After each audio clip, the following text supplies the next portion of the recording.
Hello, today I'm speaking to Julian Meyrick of IBM.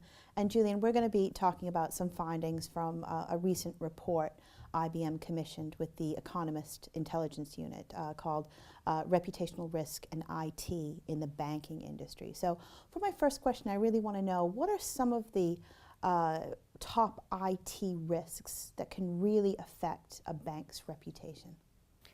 Any bank's reputation can easily be damaged by a number of IT failures.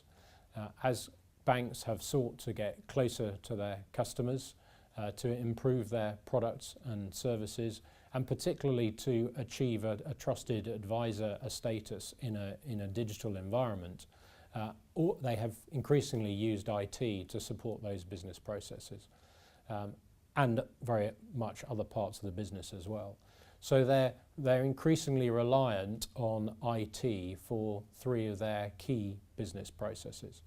And therefore failure, whether it's through cybercrime or some other form of IT failure, can imperil a bank's productivity, can damage customer relations, and can ultimately erode trust.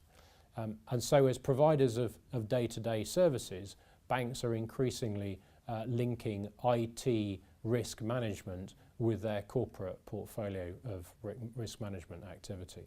So why are so many banks overlooking some of the IT fundamentals that can really help their ability to mitigate this risk?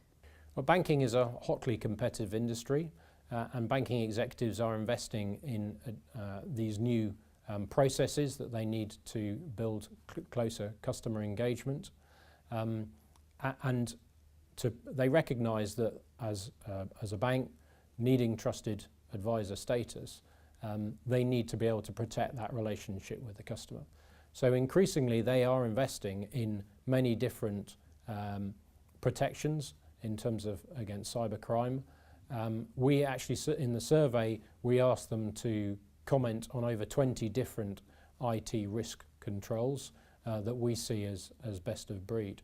And not surprisingly, banks came out as scoring very highly in comparison to their other industry colleagues in terms of their use of these kinds of proactive measures.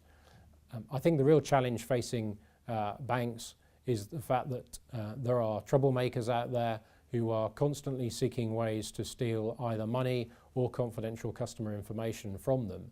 And so they're in a constant war to build stronger defences against those well-funded criminal elements, but those elements are able to find new ways of attacking them and new ways of trying to get access to sensitive data.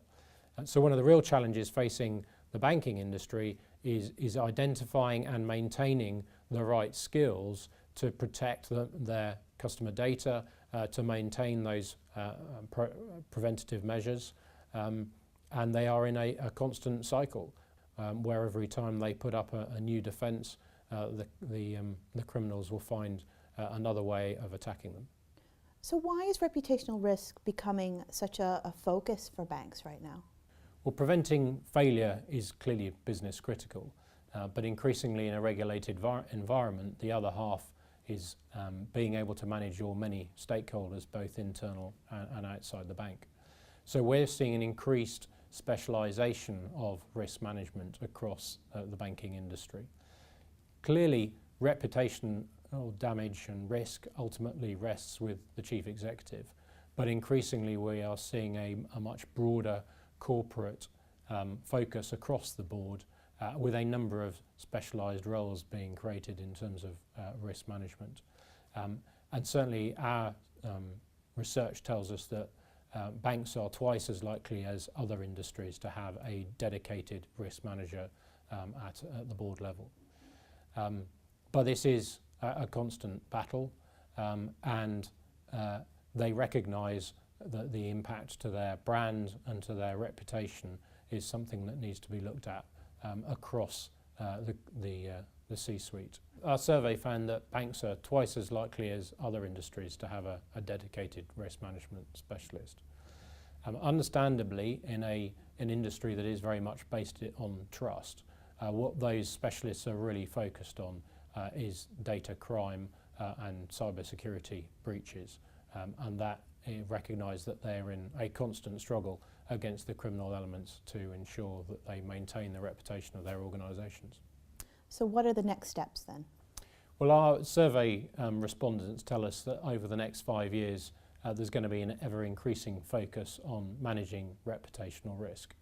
And this is partly driven by the complexity of the banking business model.